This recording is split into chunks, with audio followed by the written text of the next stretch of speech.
لیکن ہم دیکھتے ہیں کہ اس کے ساتھ ساتھ یعنی مذہبی حوالے سے تو نظریہ ایک ہی ہوتا ہے، لیکن کچھ سیاسی انتشار اور افتراق ہمارے اندر ایسے ہیں کہ ایک ہی گھر میں رہنے والے دو بھائی بھی آپس میں دست و گریبان ہیں کہ میں فلاں کو سپورٹ کرتا ہوں اور آپ فلاں کو کرتے ہیں، میرا تعلق فلاں سیاسی پارٹی سے ہے اور آپ کا فلاں سے۔ بلکہ اب موجودہ وقت میں تو ہم دیکھتے ہیں کہ مذہبی منافرت سے زیادہ یہ سیاسی جو تفریق ہے اس میں لوگ ایک دوسرے سے لڑ رہے ہیں اور برداشت نہیں کر رہے۔ نظریہ بھی ایک ہے، سوچ بھی ایک ہے، سب کچھ، لیکن سیاسی پارٹی الگ ہونے کی وجہ سے ایک دوسرے کو برداشت نہیں کر پاتے۔ تو اس پہ آپ ہماری رہنمائی فرمائیے۔ اس میں کوئی شک نہیں، یہ خاص طور پر مذہبی طبقے پہ بہت زیادہ الزام ہے کہ جی مذہبی منافرت، مذہبی شدت پسندی، اور اسی وجہ سے ہمارے معاشرے کے اندر بہت زیادہ یعنی دہشت گردی کی شکل بنی ہوئی ہے، تھی اور شاید اب بھی کچھ ہے، لیکن اس کی بجائے اب جو سیاسی میدان ہے، سیاسی عدم برداشت،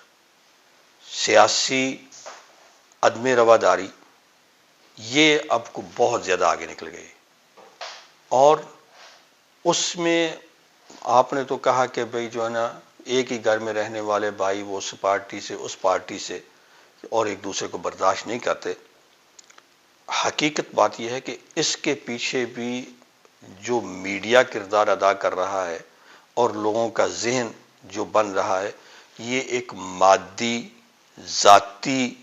مصلحت، ذاتی فائدہ اٹھانے کے لیے، کیونکہ اس سیاست کو یہ بنا لیا ہے کہ بھئی بس ہم ہی حق ہیں۔ اگر عموماً میں تو دیکھتا ہوں ایک عرصے سے کہ بھئی اگر ہم حکومت میں ہیں تو بالکل ٹھیک ملک چل رہا ہے، دوسری پارٹی آ گئی ہے وہی کچھ ہو رہا ہے لیکن کہاں سب برباد ہو رہا ہے۔ اگر میں ادھر ہوں تو بالکل سب ٹھیک ہے جی، اور اگر نہیں دوسرا وہی کچھ کر رہا ہے تو سب برباد بھی کر رہا ہوتا،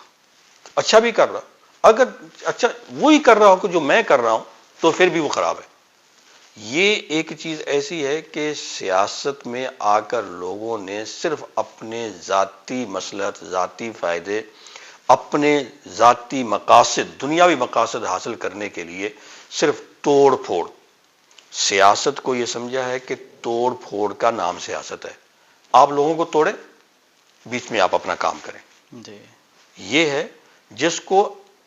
قرآن نے نفی کی، حدیث نے، اسلام نے اس کی نفی کی۔ اللہ تو فرماتا ہے وَلَا تَفَرَّقُوا وَلَا تَنَازَعُوا لَا تَخْتَلِفُوا، بھئی اختلاف نہیں کرو، تفرقہ نہیں کرو، لڑو نہیں، جھگڑو نہیں، آپس میں مل بیٹھ کر کرو بات آپس میں، کیوں دوسرے کے خلاف؟ تو یہ سیاست میں تو سیاست دانوں نے، چاہے بڑے ہیں یا چھوٹے ہیں، چھوٹوں کو ہم تو بعد میں رکھیں، لیکن یہاں ذمہ داری بنتی ہے جو ایک قائد ہے، ایک لیڈر ہے، وہ ایک سطح پہ آخر ایم این اے، ایم پی اے یا چیئرمین یا کونسلر کچھ ہے، تو اس کا تو دماغ اور اس کی عقل، اس کی سوچ بڑی ہونی چاہیے، اور اس کے سامنے بہت کچھ ہوتا ہے، اس کو سب کچھ سامنے رکھ کر بات کرنی چاہیے، ججی تلی بات کرے، دوسرے کی بات سن کر اس کو برداشت کر اس کا جواب دے۔ اور میں آج بھی کہتا ہوں کہ عوام میں اکثریت لوگ اس لیڈر کو، اس سیاسی قائد کو، سیاسی بندے کو آپس کی محفلوں میں پیچھے پسند کرتے، اس کی تعریف کرتے ہیں جو بندہ دوسرے پر تنقید اور توڑ پھوڑ گالی گلوچ کی بجائے جو ہے اس کا جواب منطقی جواب دیتا ہے، عقلی جواب دیتا ہے، اپنی دلیل سے جواب دیتا ہے یا اپنے کردار سے جواب دیتا ہے۔ ہم دیکھتے ہیں کہ بھئی پوری تاریخ اسلامی کہیں، حتیٰ کہ اسلام سے پہلے بھی اور اسلام کے علاوہ بھی دیکھیں تو وہی لیڈر ہوتا ہے، وہی قائد ہوتا ہے، وہی ملک کو، قوم کو سنوارتا ہے، وہی ترقی کا باعث بنتا ہے جو دوسرے کی بھی سنتا ہے، دوسرے کو ساتھ بٹھاتا ہے۔ جب عدم برداشت سیاست، بلکہ سیاست میں اس وقت عدم برداشت میڈیا پہ بیٹھ کر چاہے وہ پرنٹ میڈیا اس میں لکھا جاتا ہے، بلکہ کچھ لوگوں نے اپنا بنایا کہ ہم نے فلاں کی ہی تائید کرنی ہے، فلاں کی تنقید کرنی ہے، اور ہمارے اس معاشرے کے اندر یہ اس وقت سوشل میڈیا ہے یا مختلف چینل ہیں، اس پہ بیٹھ کر ہمارے چینلوں پہ بات چیت کرنے والے، بحث مباحثہ کرنے والے اینکر پرسن جو ہیں وہ کیا کر رہے ہیں، وہ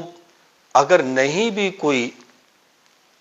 ایسی عدم برداشت کی بات نکالتا تو وہ ایسا سوال کر کے نکالنے کی کوشش کرتے ہیں کہ یہ لازمی کوئی نہ کوئی بات آپ بولے. جی ان کا بہت بڑا کردار ہے. تو اس لیے میں سمجھتا ہوں کہ اس وقت بہت زیادہ ضرورت ہے ہمیں تربیت، ایجوکیشن، اور بالخصوص جہاں ہم کہیں کہ بے دین سے تعلق رکھنے والے طبقے اور علماء یا مولویوں کی تربیت کی، ان کی اصلاح کی، تو وہاں سیاسی جو لوگ ہیں ان کی تربیت کی، ان کی اصلاح کی.